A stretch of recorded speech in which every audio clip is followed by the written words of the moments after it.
You're listening to the B&H Photography Podcast. For over 40 years, B&H has been the professional source for photography, video, audio, and more.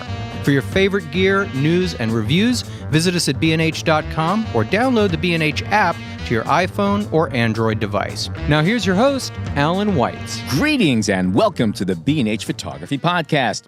While preparing for today's show, I realized that today's guest, Los Angeles photographer and director Art Streiber, has photographed pretty much everybody I've ever seen on TV and in the movies. Art watches the Oscars just like you and I do, except he gets to zip back and forth between the red carpet and everything going on behind the scenes with a camera in his hand, and nobody questions him, and he's paid handsomely to be there. We're not.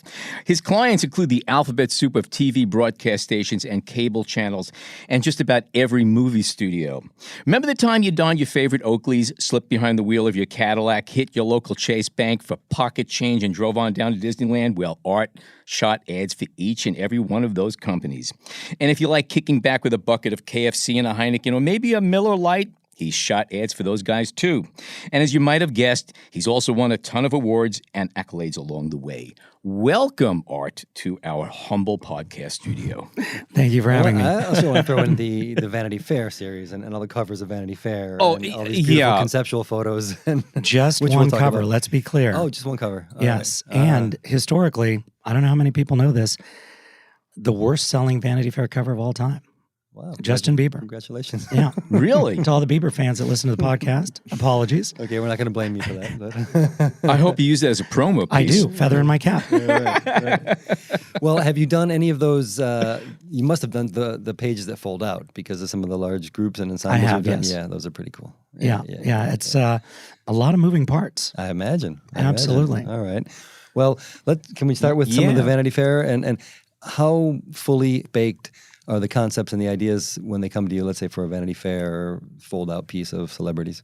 The beauty of working for a place like Vanity Fair is that they really treat their photographers and their writers with a lot of respect and give us pretty much free reign. There are a lot of other editorial outlets and advertising outlets, certainly entertainment outlets, for which you're shooting a prescribed idea or shooting to a comp. Vanity Fair, honestly, one of the last places where they say, here's the assignment, knock yourself out. And that is both incredibly refreshing and empowering and intimidating. Daunting. Because the sky is the limit. The truth is, the sky is not the limit. The budget is the limit. That's the truth. And how do you decide first where some of that money is going to go to the collaborators you're going to be working with, to the location? I'm sure it's concept to concept, but... That is a really good question. I have this incredible FileMaker database, and one of the tabs is budget. And we go in immediately and put the basics together. Crew, digital package, gear. And then we kind of work backwards from, how much is left to execute the concepts that we want to execute. I'm very interested in knowing right off the bat, what's the story?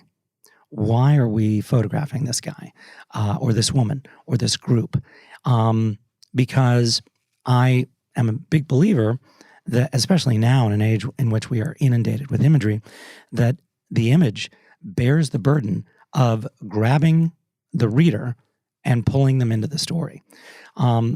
When I used to lecture at the Stanford Publishing course and I was talking to magazine editors, I would tell them that there are only 3 reasons that somebody's going to stop in the drugstore, supermarket, airport, newsstand, and grab a magazine. Either they're intensely interested in the cover story, cover subject, or the word sex is on the cover, or the image is so compelling that you have to stop and pick up the magazine. So I approach the shoot by first trying to figure out what is the story that needs to be told here. What is the secondary or tertiary meaning that this picture can have in order to draw people into the subject? And if I hadn't taken this picture and I was thumbing through the magazine and I stopped and was momentarily jealous that I hadn't taken the photo, what would that picture be? Mm-hmm. With that in mind, and the idea of telling the story, and I guess in this case you're referring somewhat when the photo is accompanying a story, or that goes for if the photo is just going to stand alone. Either way. Yeah. The reason that somebody is in a magazine is that they are a newsmaker, a tastemaker. They've got a project, book, movie, television show, restaurant. They're there for a reason. Magazines are curating what's hot, what's now, what's hot and what's now. Right. So the pressure is really on because undoubtedly the person you're photographing is also being photographed by a bunch of other people for a bunch of other magazines. So, well, that said, when you come up with an idea, or I want to hear more about this. For example, the Taking Woodstock cast, and you say, I want to do this like The Grapes of Wrath and recreate stills from a famous movie from the 30s. How do you tie that in, at least in the pitch, to the story that you're trying to tell, if it's just a cast of a movie? That is an excellent question, and nobody has ever referred in an interview to that image. There is artistic license. There's absolutely artistic license. And especially with the cast of a movie, there's a little bit of artistic license. And there was more artistic license, certainly 5 years ago, than there is today, because everybody today wants to be on brand, on message, make sure that we don't stray too far from. And does that trickle down to the actors and themselves, you think, or is it we're talking mostly publicists and a little bit? The actors will, look at you, with a little bit of a, the Labrador cocked head and say, wait, why are we doing this? Right. Okay, here's the idea. The interpretation is X. I really want to communicate Y. And in the case of this, can you just fill us in a bit on what the thought was? And I honestly don't remember where that idea came from, whether or not it came from the magazine or it came from me, or whether it was a combination of the two. But the idea was, the analogy was that the movie was about hardship, and the movie was about struggle, and the movie was about a journey. And for example, in the next issue of GQ, which isn't out yet, GQ came to me and said, we want to photograph this person, and they are an artist, and they are, an artist who might be in his or her head too much. Kind of, if I may, the crazed artist.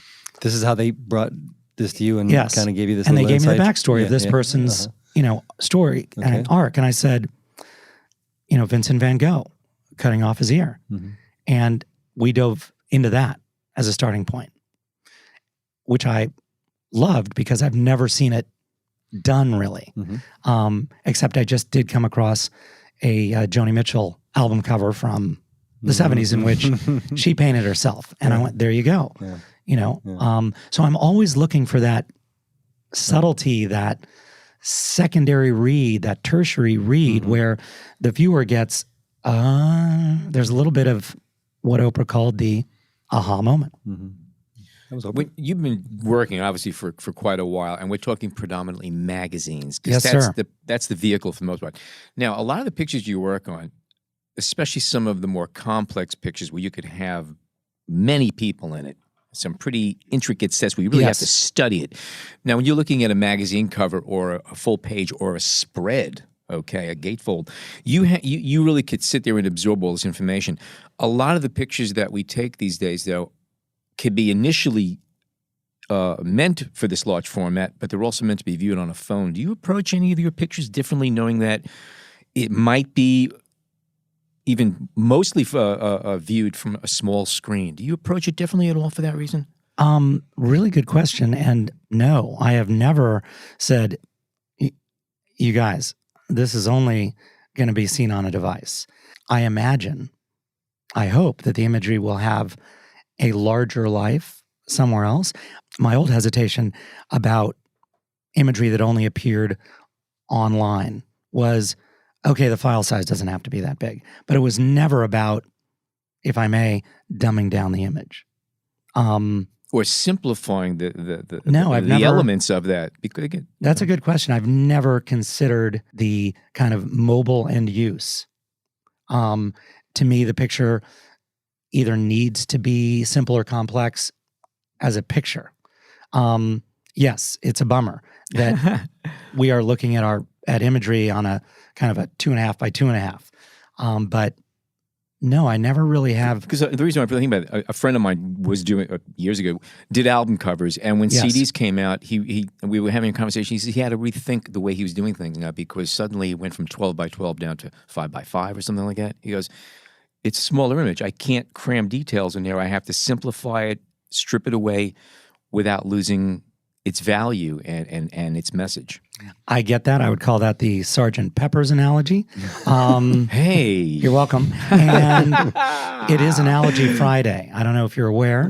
That is a really, really good point. But I think you could make the case that for the most part, album covers disappeared and there was no choice. Now, my imagery is expected to live on 1, 2, 3, 4, 5 platforms. Yeah. So here's the consideration. The consideration is never, we need to simplify it. The consideration is, what shape does this thing have to be? Mm-hmm. I was working for an entertainment client and they said, okay, here are all of the different shapes that this ad might have to run By the in. way, he's really drawing this out on a pad as he's And- talking.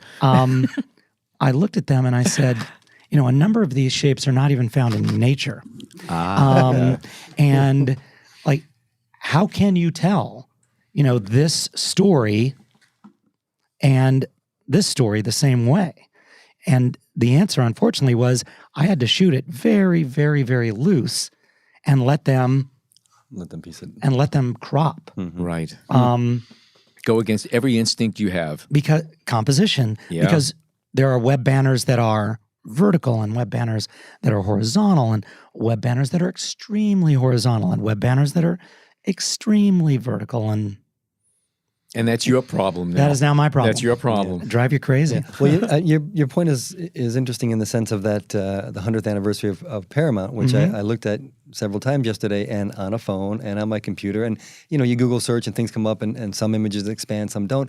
I tried to figure out, you know, who was in the photo, and I had a hard time for this very reason, you know, because you're Very looking- good point. I recognize Yeah. Scorsese; he's pretty Very easy good to see in the point. middle, and a few other people. But as I kind of, you know, wanted to see who's who, you know, No, good for you. And that was math that I hadn't done.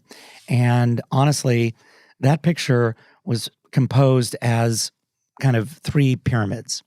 And in the original, on set, live in the camera, my set designer had built out of foam and we had lit the Paramount logo. And that required me to back way up. It's one frame, right? No, I shot it in 3 pieces. But when it came down to getting that picture into the magazine, the powers that be said, you can't see who's in this picture. And I went, oh boy. True. This picture that I just shot was meant to be 6 feet by 4 feet. And so the end result in Vanity Fair was the logo's gone.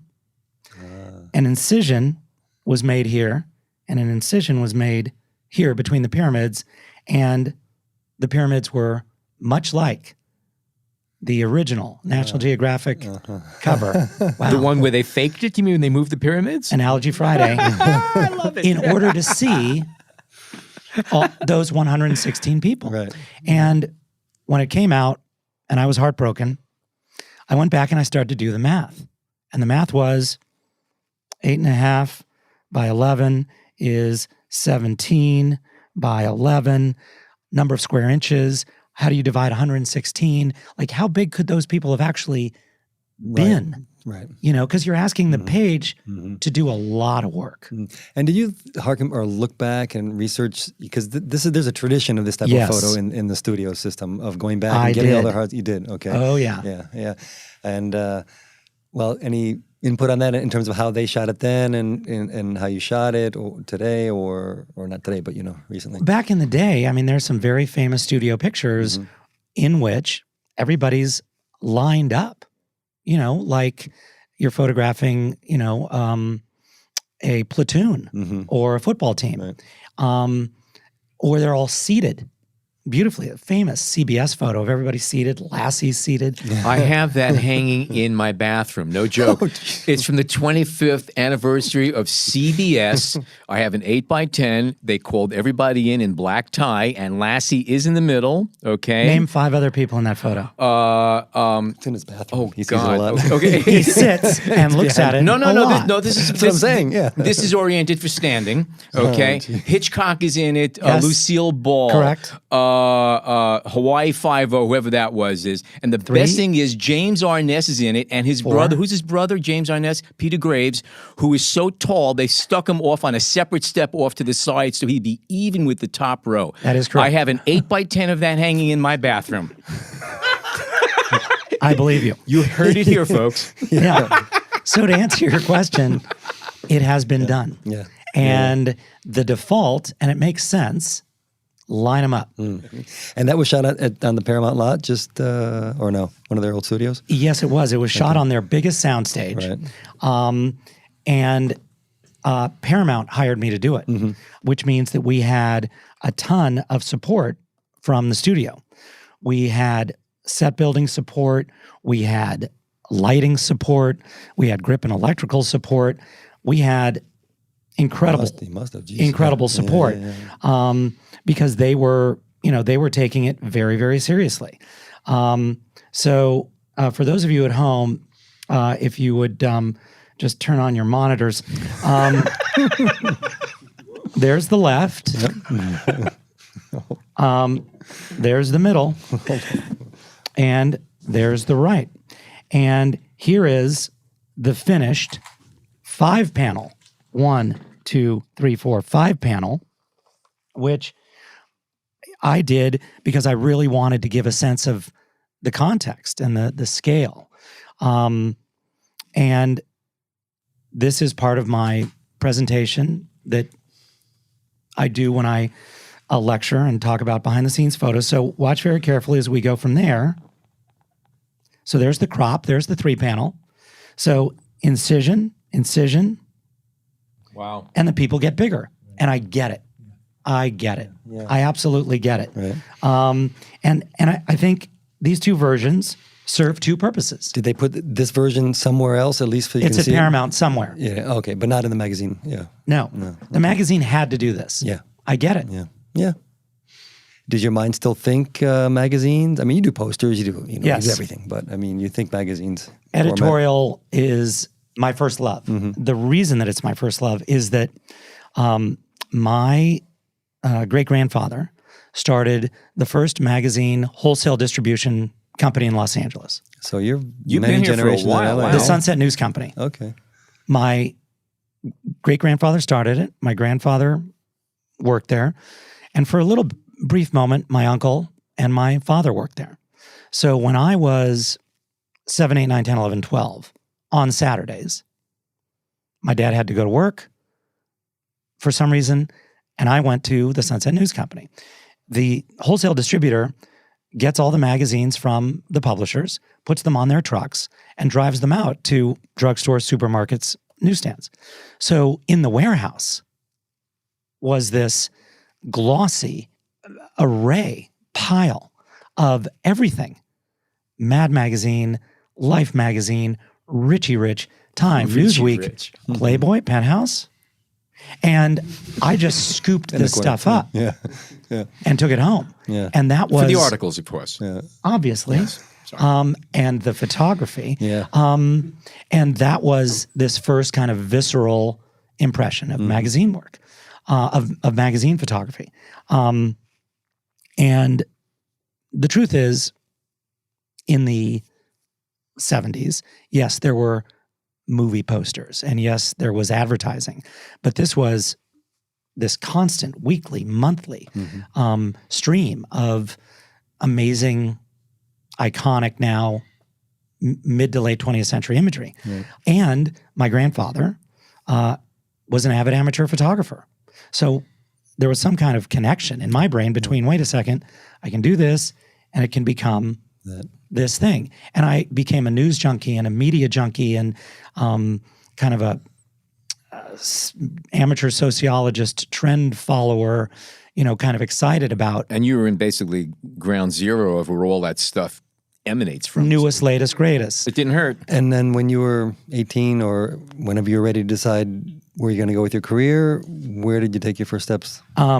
Great story. I was going to my grandfather's alma mater, and he sat me down and he said, photography is an avocation. It is not a vocation. And I said, oh. And he said, it is a hobby, not a job, because that's what it was for him. Yeah. Yes, sir. Absolutely, sir. No question. I got to Stanford. I walked into the Stanford Daily and I said, sign me up. Yeah. Because I had been the photography editor of the newspaper and the yearbook. And started shooting for the newspaper at Stanford. And my grandfather passed away in the middle of my sophomore year. Never got to see what I ended up doing for a living. But, it was a mid to late 20th century patriarchy. And who knows if I would have been discouraged from. And your father, what did he say? He had a Nikon F. Mm-hmm. My parents were always very supportive. Mm-hmm. But I believe, like most parents, we're also concerned, can you make a living doing this? Mm-hmm. But my parents never said no. Right. I had 3 major no's in my life. All kind of, titans to me. My grandfather was number 1. Mm-hmm. Summer of 1983, internship at Life magazine. Never been to New York City. John Lowengard, director of photography, end of the internship says, don't be a photographer. Oh, there's too many photographers. Ouch. In 1983, there are too many photographers? Yeah, it is kind of quaint to think back of that. That was my, yeah. And I don't mean to dig deep, but was he just saying because there's so many photographers, or he was speaking specifically to you? Was he basically saying that your work was terrible? No. In hindsight, who knows? Right. Yeah. Who knows? Well, you didn't listen to him. Good. So you didn't listen to your grandfather. You didn't listen to him. You're a problem child, aren't you? I don't know whether or not I didn't believe them, or I've never been on the couch. Did I want to prove them wrong? Did I want to do it in spite of them? Sometimes that's what you need to get where you're going. Somebody say you can't get there. That, for me, quite often, that's okay. Here we go. And number 3, moved back to Los Angeles in 1993 after doing 4 years in Milan as the co-bureau chief with my wife of the Fairchild Publications Bureau in Milan, which was Women's Wear Daily, W, Footwear News, DNR, M Magazine, and showed my book all over New York and LA.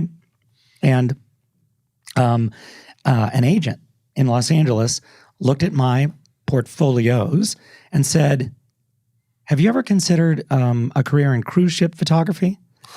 And honestly, I hadn't. And I said, no, I have not. So again, kind of a motivation to keep going. Yeah. And there's some very good lessons here. Keep going, please. Yeah. Seriously. Well, similar story yesterday with Greg when, who was it? I'm driving back, but he said, basically, this is not for you. Go away. And he refused to, which, I guess that's the nature of success, right? So apart from probably pushing me, I have flipped that equation. And I do not mean to toot my own horn here.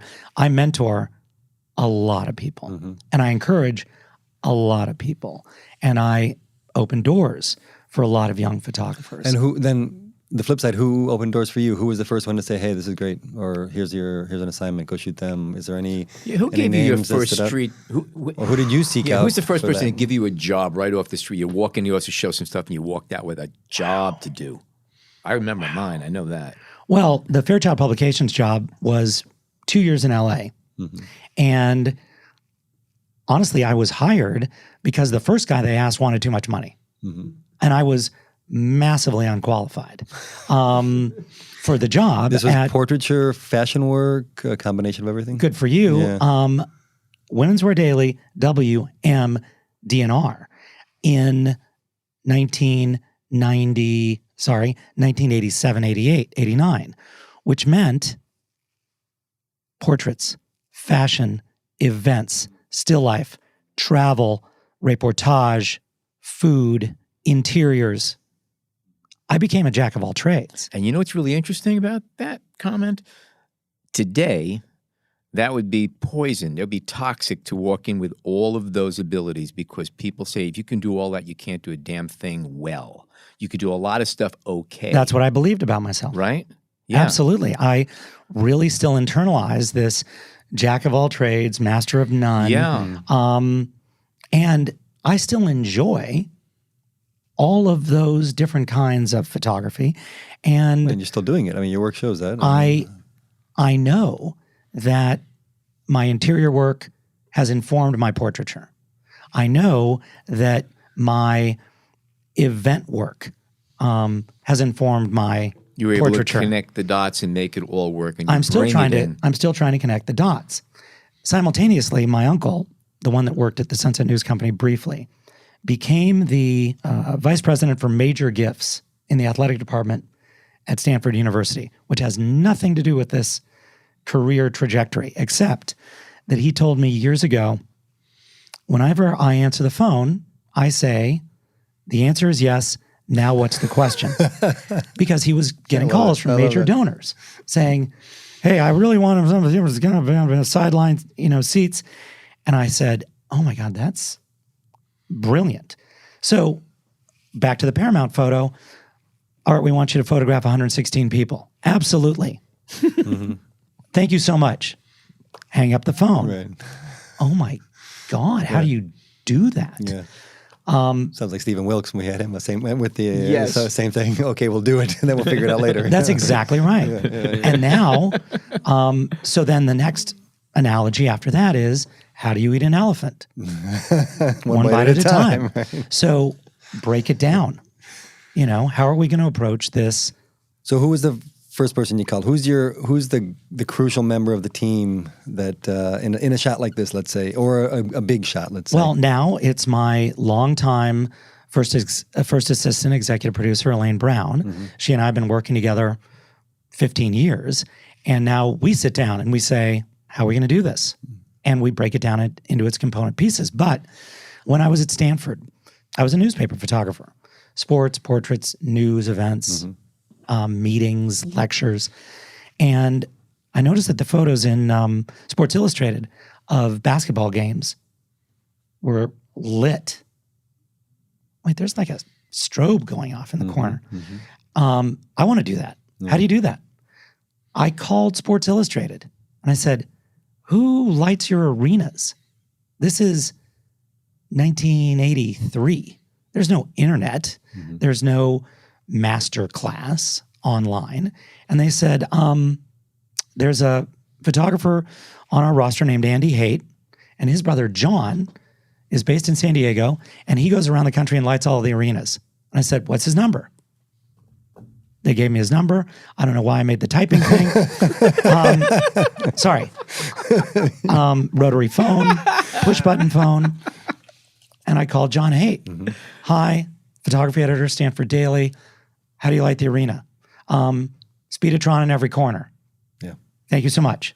What's a speedotron? Exactly. What the hell is a speedotron? So I've always been kind of resourceful that way, and inquisitive and want answers, and have always kind of pursued, the best possible resource for, getting an answer. Well, it's a huge lesson for anybody. I mean, you need to be, you talked earlier about problem solving, and I want to get to that idea later, but there's also this ability to, you need to, I don't know if humble yourself is the right word, but understand that you need to ask up. You need to ask who knows, and that's a hugely important skill. And I think that really taught me that my job is really about collaboration. It's really about a team and moving a team and motivating a team. And for Analogy Friday, the only best analogy I've been able to come up with is it's kind of like a football team. And I'm the quarterback play caller. I might get a play called in from my client on the sidelines, but then I've got to explain it to my team. And if the front line doesn't block and the wide receivers don't run their routes and the running backs can't get through the line, we're not going to move the ball upfield. What percentage of your team, and I would imagine that it varies because people are available, not available. That is exactly right. But what percentage of your average team is like a core group that you're always working with? I used to work almost exclusively with one producer because I didn't know any of the other ones and they hadn't really opened up their shops yet. I used to almost exclusively work with one set designer. Now I've got, my bench is probably 3 or 4 deep on set designers, 6 or 7 deep on producers.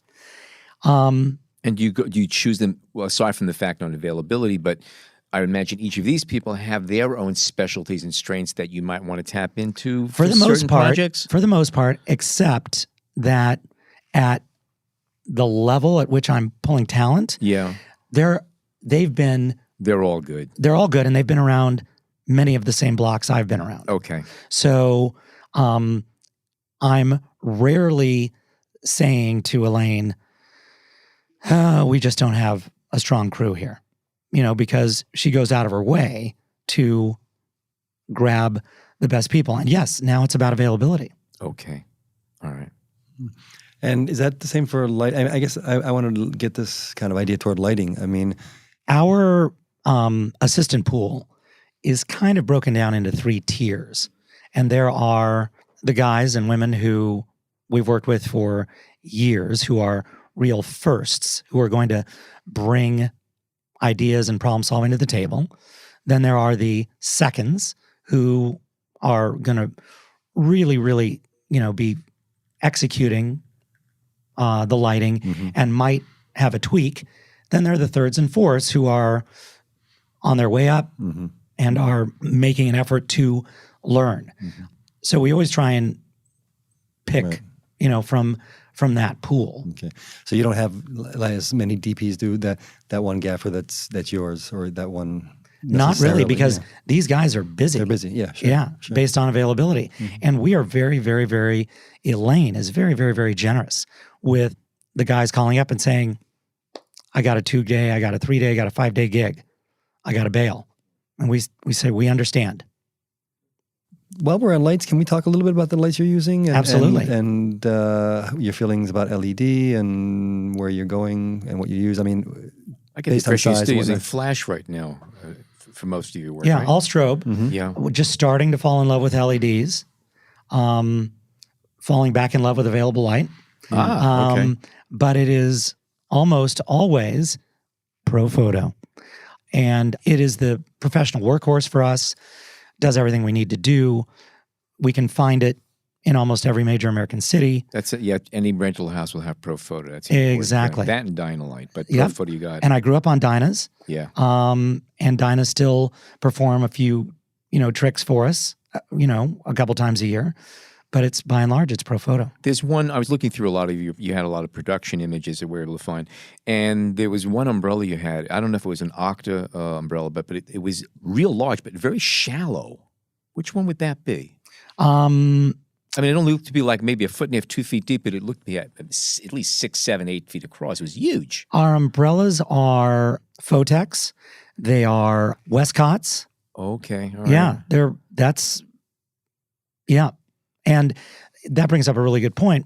I have a new intern, and she is very methodical and is asking me, why are you using that and not that? And when do you use that? And I pointed to my kind of 10 bags of modifiers, and I said, these are tools. These are brushes. Just brushes. Yeah. And it's the right brush for the job. And it might be, well, that thing it doesn't fit. We got to find something else. Or we forgot to order a beauty dish. What are we going to do? So it's really important, I think, not to get married, to an umbrella, a softbox. They are tools. You just have to know which wrench to use. Mm-hmm. Yeah, it's like a mechanic. If he only has a flathead screwdriver Phillips, there's a limit to what he can do or she can do. Do you maintain your own studio? Or do you rent space? Because it used to be everybody had their own. Now it's less common to have a photographer with dedicate their own personal space. I do not have a studio. I have a rental house in which there are 1, 2, 3, 4, 5, 6 desks and a garage full of gear and how much? What percentage of your workload would be location, as opposed to studio? As opposed to studio, yeah. That is one analytic I haven't done, but 50-50 roughly? My gut says 50-50. Okay. My gut probably says 60-40, 60 location, 40 studio. What's your preference? I know the challenge would have to be location. Because I love the challenge of the location. Okay. I've really had to embrace the blank canvas. Really had to come to terms with 3 or 4 white walls. And what do you do? Mm-hmm. Really still learning to love that, because the location to me was like, all right, we got to make this work. How are we going to make this work? Here we are. Problem solving. And I love that about the location. Yeah. We're going to take a short break. When we come back with Art Streiber, we're going to be talking about production issues and some specific photographs. Stay tuned. We hope you're enjoying this edition of the B&H Photography Podcast. Send us a tweet at BHPhotoVideo, #BHPhotoPodcast. We are back. Let's talk about some of the photographs in particular. And we pulled out a few of them. First one we'd love to talk about with the chimpanzees. Okay, tell us about that, Sean. Blaine Lord, who's an investment and an author on finances too, correct? Yes. Yeah, Okay. That's how I heard it. Yeah. In discussions with the magazine, somebody threw out the phrase, a lot of investment strategies, are analogous to a chimpanzee, throwing a dart. Right. And we went, There okay, you go. let's hire chimpanzees. And it was like that. It was kind of a little Yeah. epiphany. Oh my God, that's amazing. Let's do it. Yeah. So, okay, what's the shot? Okay, Blaine is sitting at his desk and he's trying, to get through his workday, and his office is overrun. Was it monkeys or a monkey?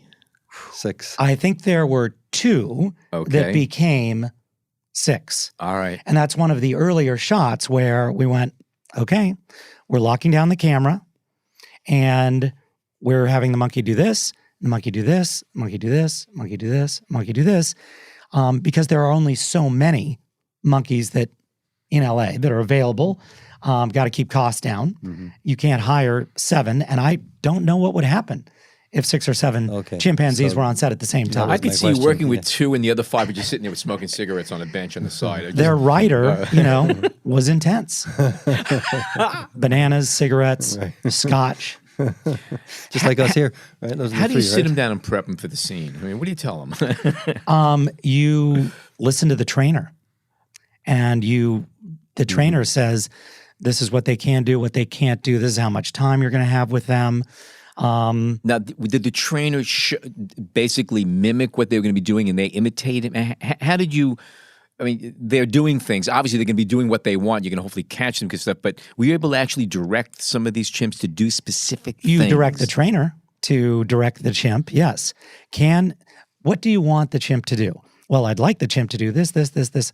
All right, well, the chimp can do that, can't do this, can do that, can't do this. Well, if he can't do this, could he do this? And it's... Did at any point This in is time worked out one on set? This is worked out on Oh, set, yeah. or do you did it beforehand? Like, or do you have if you're smart, meetings and stuff? you're getting on a phone call beforehand. Yeah.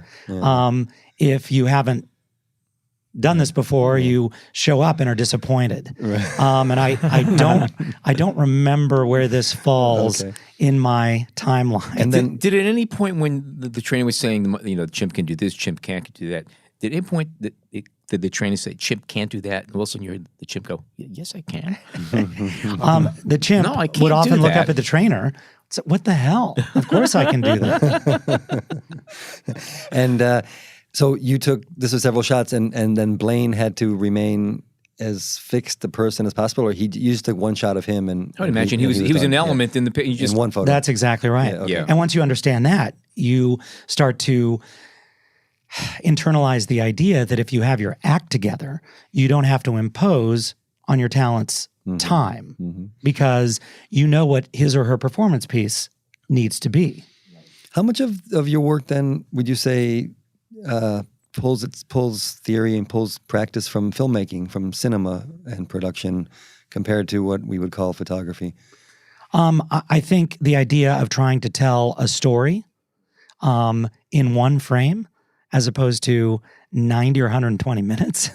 And I would love my imagery to be cinematic, for you to, enjoy a double-page spread or a billboard. But it's about storytelling on an aesthetic level. But going back to the problem-solving idea, we are approaching every shoot on two parallel tracks: the aesthetic track and the logistical track, and how these things interact, cross over, limit each other. That's a good point. That's Chicken and egg, Yeah.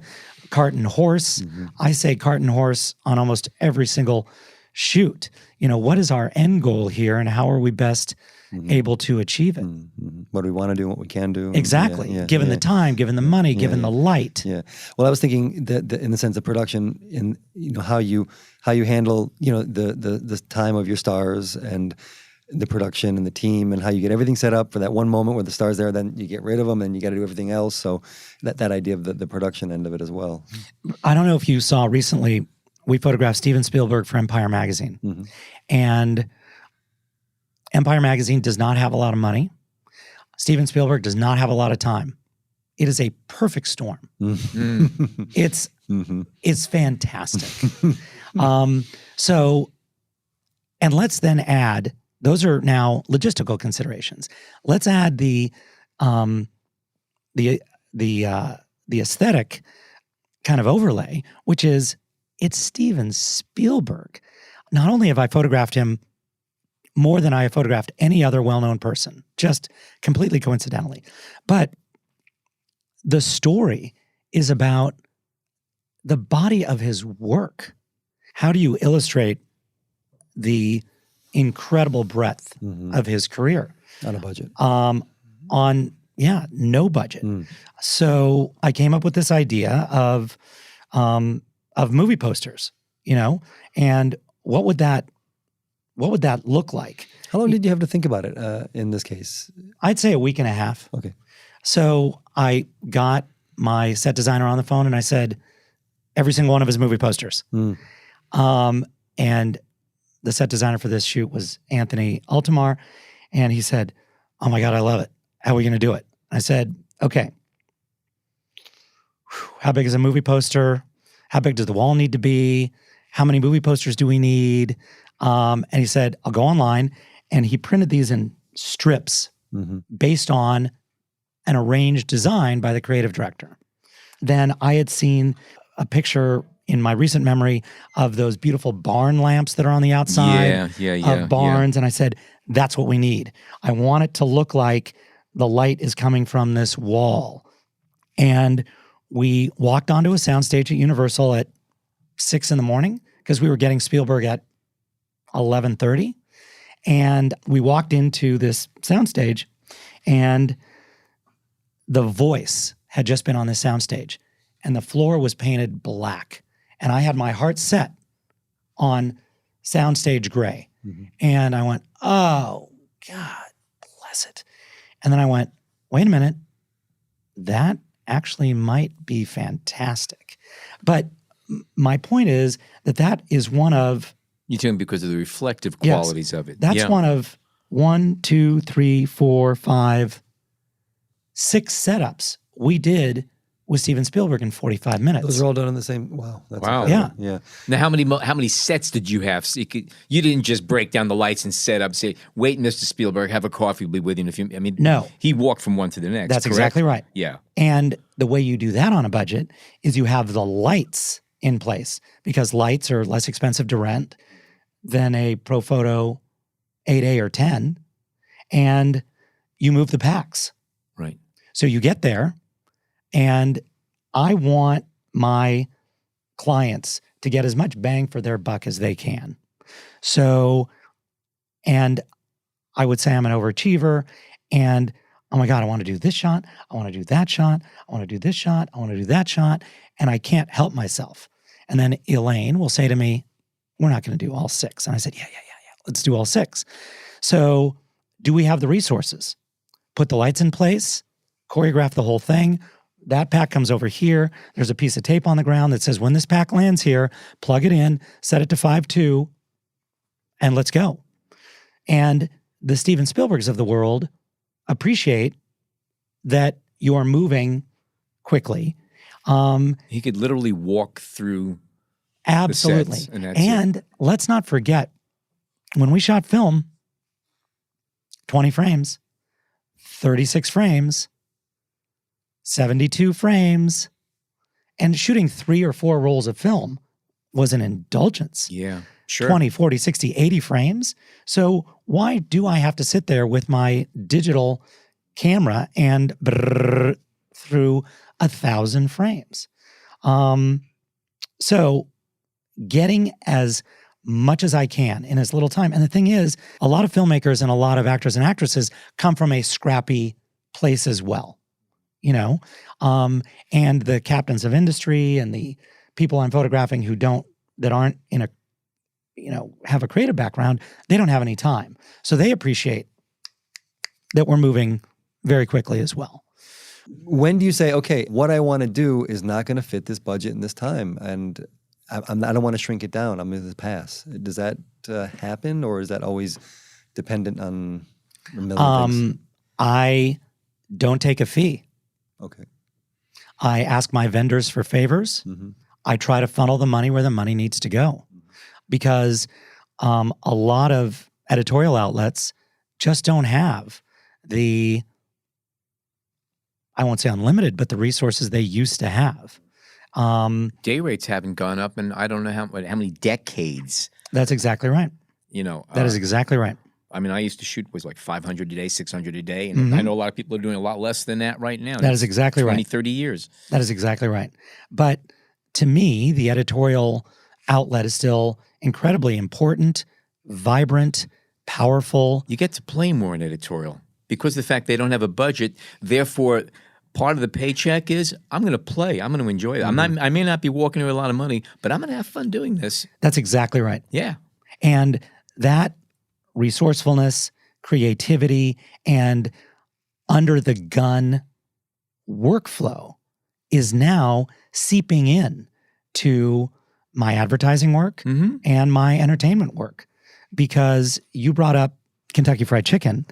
Wyden and Kennedy is coming up with this amazing creative for KFC. They're coming up with 3 different kernels a year, and they bring out a different kernel to emphasize and enhance a new product. So we just did Reba McEntire as the kernel, and we had a half an hour with Reba because on the next stage over, they're shooting a $1 million television commercial. The stills get short shrift. Right. Sure. So we marched Reba through 6 different setups in a half an hour. Well, 31 minutes we looked. And the folks from Wyden and Kennedy were astounded and amazed and, oh my God, this will never work, oh my God. And then it happened because Reba's a pro. My team knew what they were doing. She's dressed as the colonel, so hair, makeup, and wardrobe has been sucked out of the equation. Right. And I was counting on her being a pro, her appreciating me moving her from set to set, and the fact that we didn't have to tweak hair, makeup, and wardrobe, and it worked. And 31 minutes later, Reba is saying, oh my gosh, thank you so much. And the folks from Wyden and Kennedy are saying, oh my God, I can't believe that happened. We had literally been on the exact same soundstage with Steven Spielberg 2 weeks earlier, walking him through. Obviously, you need a Six good setups you in need 30 a good minutes. final. You need a good final product. I mean, you need a good Yes. image at the end. But how much of this ability to work fast, work efficient, problem solve, work with the situation around you is the reason that you get calls back from the advertising company or the editorial house? I didn't appreciate it until, I'd have to look how long ago this was. I got a call from Vanity Fair, and it was it's a group shot of environmentalists at the edge of Lake Tahoe.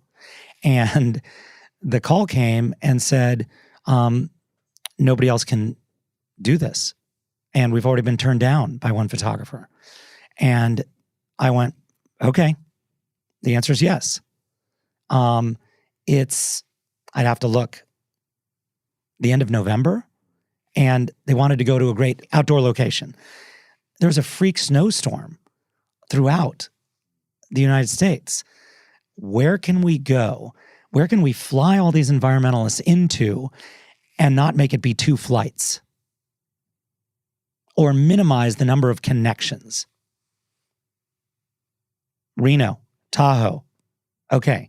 Has it snowed there? Yes. Is it going to snow there? Maybe not. Problem solving. So I think that was the first time where a client said, you're a firefighter. You're a problem solver. Nobody else can do this. And that is, I think I internalized it then. Great. I just want to mention, was that one of the original buoys, or what do you call them, from Jaws that he's leaning against in that photo? Which he is madly in love with, because if you watch the Spielberg documentary on HBO, problem solving, the mechanical shark broke. Right, I remember hearing about that. Yeah. And he had to say shark without saying shark. So the buoys became this terrifying stand-in for the shark. That's a really He's been problem solving since whatever Jaws is, 1974, 76. Yeah. It's a lot of insinuation in that movie. Yes. A lot of hinting and suggesting without anything happening. Yes. Well, you don't see and the you're shark at the until, end, at the edge of your seat, and all it is 1 chord of music. That's right. or that or the buoy buoy popping up out of the water. Yes. Yeah. Yes. Absolutely. Can we talk about some of the, you call them conceptual shots or conceptual portraits on your website? Yes. And there's a whole bunch, and they're a lot of fun. And maybe we can just get some thoughts from you on the one that were the 80s high school yearbook series of certain actors and comedians, which I noticed was quite funny. How'd that come about? Was that your idea? Was that brought to you? GQ came to me with this idea that these comedic auteurs, who are individuals telling their own stories on network and cable and Netflix, from Issa Rae to I'm going to remember none of the rest of them. Maybe the names of their shows, are telling their own stories. And they said it's a class photo. Okay. And we went, oh, class photo. Okay. And then we just kind of dove into 80s awful hair, clothes, and the whole thing. A lot of picture research. I do a lot of picture research. I have a library of bad, photocopies of picture research. And this goes back to your childhood with the magazines and all the stuff that you've soaked up over the years. I mean, just knowing and doing your homework. Of course. And the picture notebooks are filled with imagery largely from the 30s, 40s, 50s, 60s, 70s, and 80s. I try to not have, although it does creep in, recent stuff. Any lighting masters or photography masters from that era that you look to as a reference? Any Penn, Avedon. Okay. Simple, easy, beautiful, letting the subject and the subject matter do a lot of the work, It's not until really the 80s, I think, that the light started to do some of the work, where, Guy Bourdin gets out a ring light and all of a sudden the light does work for Ouija, where we now associate on-camera flash with a certain idea, paparazzi, a caught moment, urgency, whereas when you're bathing subjects in Avedon's light, in Irving Penn's light, it's more painterly. It's more luxurious. It's slower. It's less of a caught moment. It's lush. It's exactly right. It's lush. And what is the right light for the shot? Is it hard? Is it soft? Is it frontal? Is it toppy? Is it sidey? What feels right? And I think there's a really good example that all of you at home are not going to be able to see, which I will. George Harrell, that was the name I was thinking of. There you go, George Harrell. Yeah. His light, and Matthew Ralston's light, conveyed, a different sensibility. Let me see if Brie Larson, are you in here, Brie? Brie. Yes, she is. Okay. So we are test driving the light, and I get out the on-camera flash, and I say to myself, that just doesn't feel right. We just have to go with the window light. So we, mood board picture research, we went with the window light because it was the right light for this picture. Sure. At least I couldn't figure out how to make the on-camera flash be the right light. Couldn't be on the camera, that's for sure. And the go with the monochrome was a decision made on the spot too, or that something that came up? I will push my clients into a black and white world when I feel it's appropriate. And not all of them are receptive for all kinds of different reasons. But what's great about digital is I'll have my tech process the files out in color and black and white and turn in both versions in order to get them to at least see and appreciate the black and white version. I wanted to ask earlier, and this is the kind of the go-to question, what do you shoot with? What's your camera? Or what is it normally? I like to say that back in the day, I knew photographers, and I was kind of one of them, who showed up on set with an RZ and a Hasselblad and a Leica and a Nikon and a Rolly and a Holga, and would just grab stuff off the cart. And we had Agfa, Ilford, Fuji, and Kodak to choose from. And now, honestly, Canon, Nikon, Leica, Hasselblad, Capture One, Lightroom, Photoshop. We had all of those resources kind of, taken away from us. Now, yes, Photoshop can be infinite, whereas Ilford, Agfa, Fuji, Kodak paper really couldn't. But file size, file integrity, the look of the file, Canon and Hasselblad, if you're listening, are taking our options away from us. They really are. Could you build on that a little bit? Exactly what are you referring to? So my go-to back is the P30 Plus. And for the kids watching at home, that back is 8 years old. Yeah. And about 30 megapixel, is it? Yeah. Right. And unavailable now because the camera manufacturers fell into the financial paradigm that the television manufacturers fell into, which is if everybody has a flat screen, we now have to get them to buy a 3D flat screen. And if everybody has a 3D flat screen, we have to get them to buy the 4K flat screen. in order to generate sales. I get it. I don't begrudge them that. But the P30 Plus was, for me, the last back that really felt like film, you know? Well, it's a funny thing you mention it because a similar thing it goes on with Leica amongst many shooters. The M9, which was their second digital M camera and the first full frame, was a CCD 18 megapixel. There are still photographers that want that because CCD gives a different color spectrum than anything that's new. The newer cameras are faster, quicker, everything, but they don't take the same picture. They don't.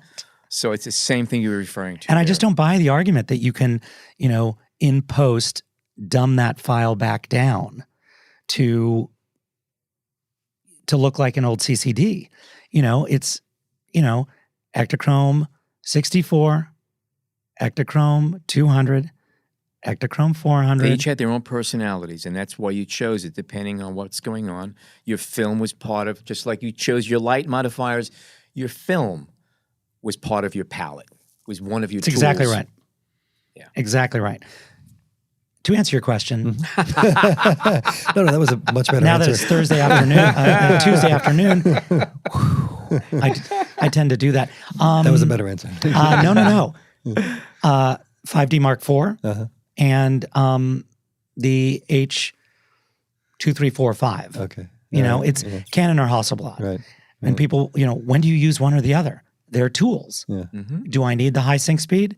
Do I need the motor?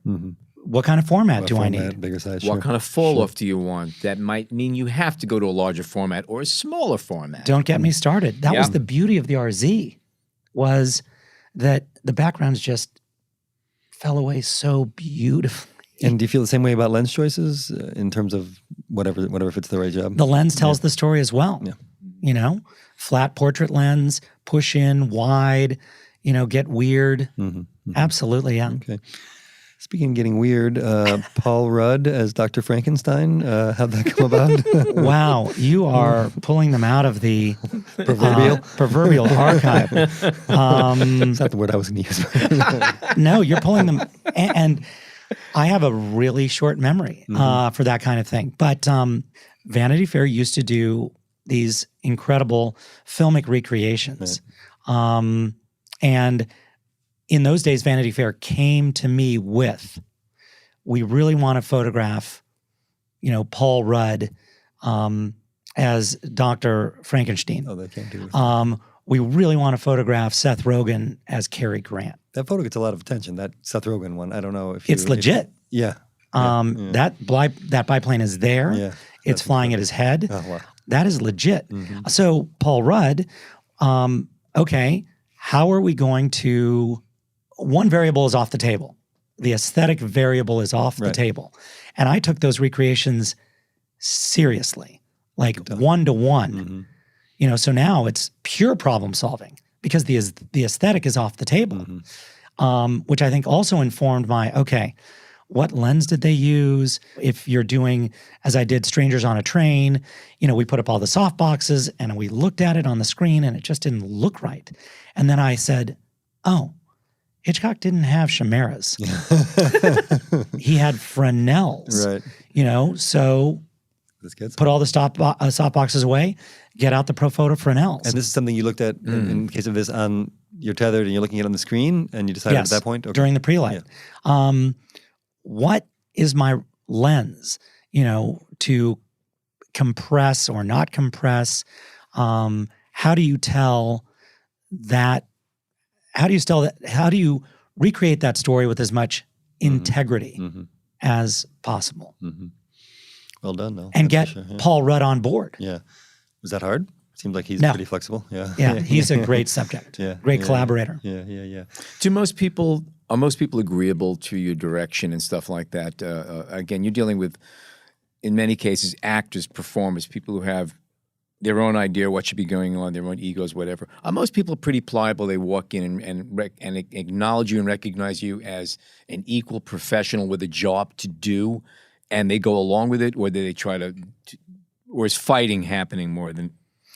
Oh, you know the deal. There are three answers to that question. I'm going to really try and keep it brief. how do you convey to your subjects that you are a professional with their best interests in mind? Establish that up front. Yeah. Exactly. So treat celebrities like real people. Treat real people like celebrities. Yes. If you make the mistake of fawning over your celebrity subject, you are like every other fan/person they have encountered that day and will encounter when they leave. They're looking for direction. They're looking for a director who has the courage of his or her convictions and has a vision. And 9 times out of 10, your actor and actress subjects are unsure of and insecure about how to perform or how to be in front of a still camera. They do not, in front of a still camera, they do not have a character to inhabit. They don't have lines to execute. They don't have blocking to execute. They don't have an emotional palette to choose from. And I cannot tell you how many actors and actresses have said, what do you want me to do? Tell me what you want me to do. I'll do anything you want me to do. That's number one. Number two is when they are acting, their audience has cognitive dissonance with their performance.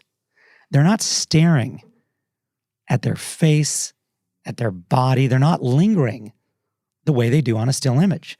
They are forgiving or not noticing the flaws and imperfections, perceived or real, because there's dialogue, There's a million things there's going on. sound, Sure. there's Other action, actors, there's music. acting, Something's story. happening. When an actor or an actress walks onto a still set, then all kinds of safeguards and tensions arise because that thing is going to live on the cover, inside the magazine, on the web, forever and ever and ever. So you have to really appreciate where they are coming from. Answer number 3, most of the time, they are willing collaborators. But I photographed an actor this week who I asked to just turn their body slightly. And they said, I don't want to. I said, okay. Now, in that moment, in a group photo, I just let it happen because I didn't have time to explain why it's actually physically better for them to be photographed 3/4 than it is to be photographed head on. I was given a huge gift from my best friend from college who went to USC Film School, is now a video producer in Los Angeles, who visited one of my sets years ago and said to me, oh, you're a director. I said, no. I'm a photographer. I'm a photojournalist. Because I came from photojournalism and I came from don't touch anything, don't manipulate, don't breathe, wear black and hide in the corner. Don't be there. Notchway isn't there. He's a ghost. Salgado is not there. He's a phantom. And I remember the first time I moved a chair to the window and thought I was breaking every single rule of photography. Yeah. And then when Adam Grossman gave me that gift, I went, oh crap, right. I'm directing these people.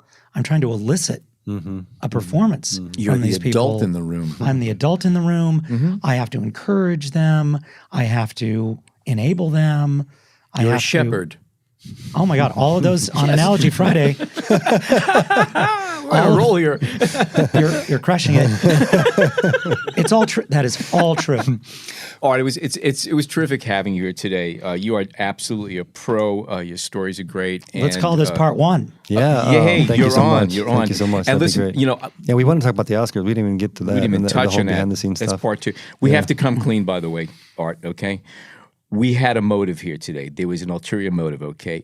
your grandfather channeled us. He wanted to get one more shot to try to discourage you from this hobby that's getting a little bit out of hand. But you know what? We took a little poll here, and we think that you're going to be fine. We think you have a good future in the business. Thank you. Keep at it.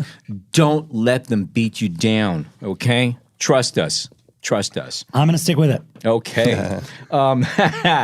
Before we turn the lights off here, what do you have coming up here? Shows, seminars, things of that sort. Where are you going to be appearing, signing autographs? In October at Photo Plus, I will be moderating a panel of magazine photography editors, which I've done in the past. And 2 years later, 3 years later, it's even more important to hear from these people and hear what they're up against. The ball game is evolving rapidly. Understanding what your clients are up against is huge.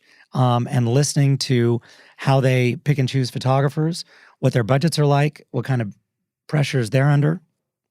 Incredibly, I cannot emphasize enough how important that panel is. That's what's coming up. Okay. Artstreiber.com, right? And also your Instagram, which AS Pictures is great because there's some wonderful behind the scenes stuff and kind of process shots, which I just soaked those up. Those are great.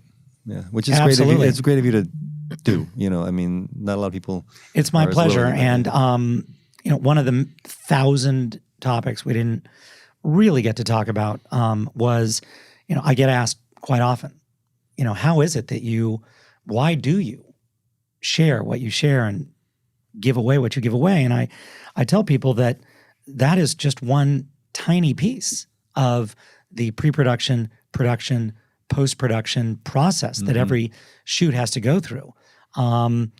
Showing pictures of me at my desk doing picture research is a snooze fest. But, you know, seeing, you know, how the light and the composition and the shoot came together. The creative process. Is helpful, you know, on some level. Certainly. Okay. Art, absolute pleasure. If you are not a subscriber to our show, I will not shame you, but I do urge you to head over to Apple Podcasts, Overcast, Spotify, and sign up for instant access to all of our upcoming shows and access to over 100 past episodes. It's free, it's easy, and it's the best darn photo podcast on the planet. That said, on behalf of Art Streiber, Jason, John, and myself, as always, thank you so much for tuning in today. Bada bum.